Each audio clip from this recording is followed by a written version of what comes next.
Good afternoon, and welcome to the 24th Annual Library of Congress National Book Festival, a place where books build us up. All right.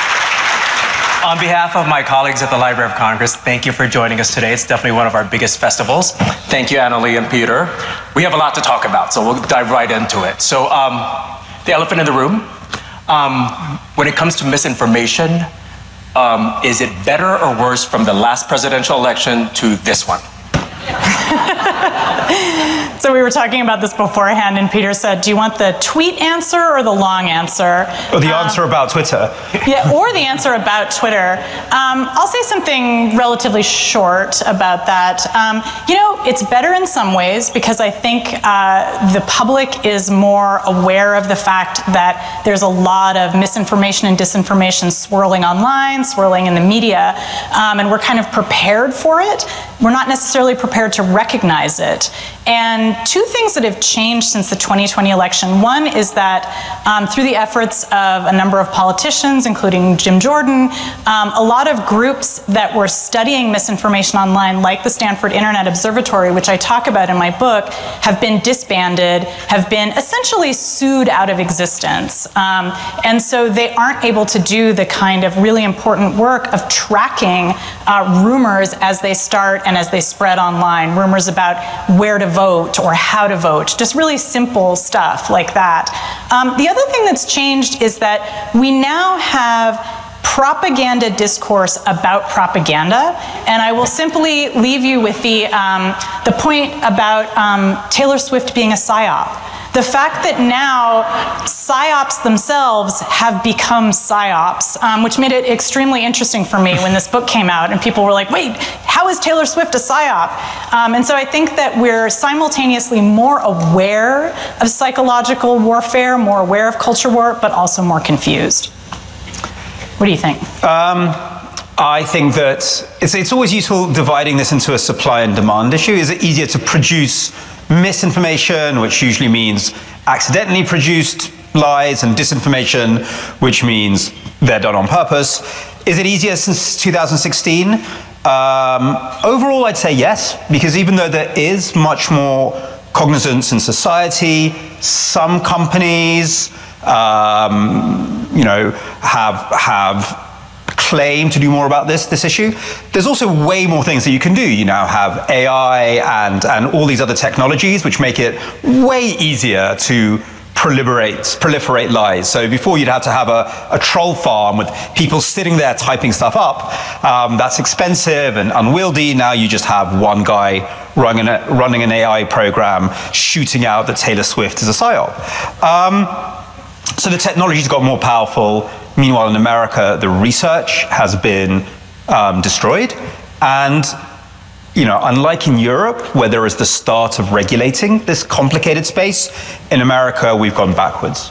So that's the supply side. But even more worrying is the demand side. Because, you know, my fascination, having, you know, spent a lot of time in authoritarian societies where I saw, you know, especially in Russia in the early Putin years, propaganda being fed from the top, but also being demanded from the bottom.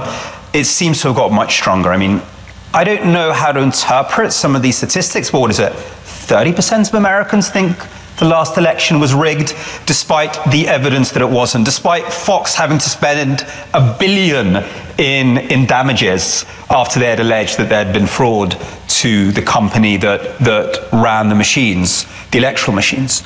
So the demand side has just increased wildly, and whatever happens in this election, I don't think it's going to go away. You know, what's scary is, you know, most of this, as you write, Peter, dates back, or propaganda or misinformation actually dates back a long time ago. Like, you wrote that it dates back to the Trojan War. You wrote that it dates back pre-revolutionary America. So it makes us feel a little helpless, but we'll get to that a little bit. You know, when it comes to misinformation, we've seen it could either be funny, like Taylor Swift, but most of the time it's either dangerous or deadly. From Hitler to the Lavender Scare, to Comet Pizza, to the Big Lie. There's some really scary kind of fallout coming from all of this. So let's peel this back a little bit, go back a little bit and see what lessons we could learn from history, or if there are lessons we can learn from history.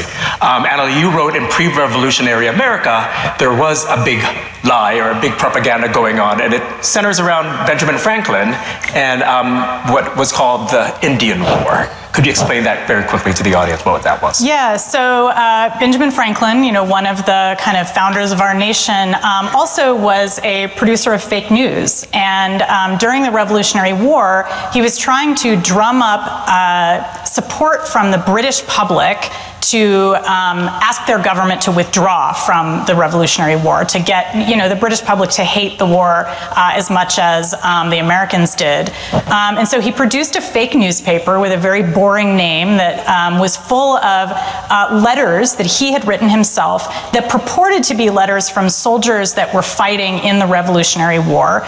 And in the process of doing that, he talked about how the Seneca had allied with the British and that they were being asked to scalp women and children who they were killing and send those scalps to Canada so they could be shipped all the way back to England to please the aristocracy there. All of this was made up.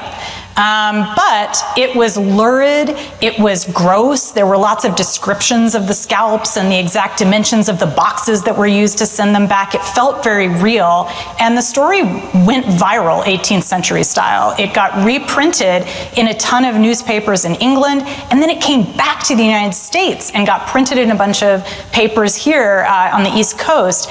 And even though the point of this propaganda, this fake news, was to make the British public think that England was engaging in war crimes and doing terrible things to women and children, and therefore they should get out of the war, the unintended, or perhaps the, not unintended, but the secondary effect of this story was also to demonize the Seneca and other indigenous groups that were fighting alongside both the English and the Americans and the French. And it really, I argue in my book, that it's kind of the beginning of what we think of as psychological operations and psychological war in the United States, because it is propaganda. And then after the Revolutionary War, the US government, the War Department, immediately is going to war with hundreds of tribes and nations in the country. And so the hatred that Franklin was kind of attempting to inflame by portraying the Seneca as these terrible war criminals simply continued throughout the 19th century. And so I trace the ways that we engage in psychological war to that long, bloody 19th century when the US was at war with tribes, both using weapons, kinetic weapons, but also using all kinds of psychological strategies to erase the history of indigenous people, taking kids away from their families and putting them in residential schools to remove their knowledge of their native languages and histories, and then all the way up through the present day where we're still dealing with these struggles.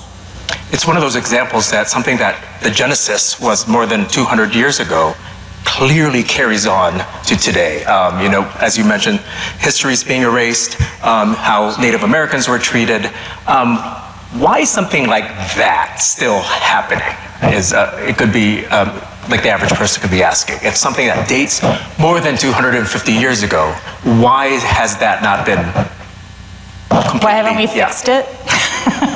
I mean, a lot of the strategies that the US government used in the 19th century turned out to be very effective. And so it became, whenever the nation went to war, there was this twin effort to use violent force and use cultural coercion.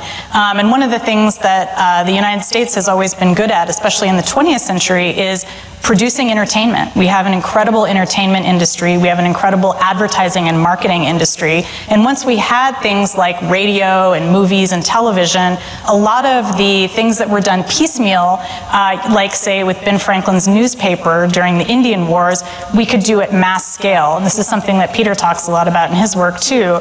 And so I think that that strategy of erasing an enemy, trying to take away that foreign adversary's history, and using pop culture to do it, it's a winning combination. And in part of what I trace in this book is how people who worked in writing science fiction, people who worked in advertising, got involved in psychological operations during World War I and World War II and brought those storytelling skills to bear. And so I think we're still trapped in that same cycle where our stories often bleed over into propaganda in the United States because we have this twin history of violence and culture production.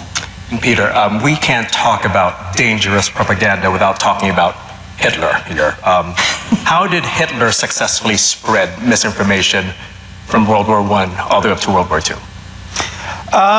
So the power of Nazi propaganda is unique in its evil, maybe, but definitely not unique in its strategies. And it is about tapping into psychological needs. Especially with Hitler, I mean, he was dealing with a society that after the First World War, people were in a state of confusion. They didn't know who they were. Social norms were being questioned. Gender norms were being questioned. A time of huge creative flux and excitement. Berlin in the sort of cabaret era was very, very inventive, but also a time when many Germans felt very insecure.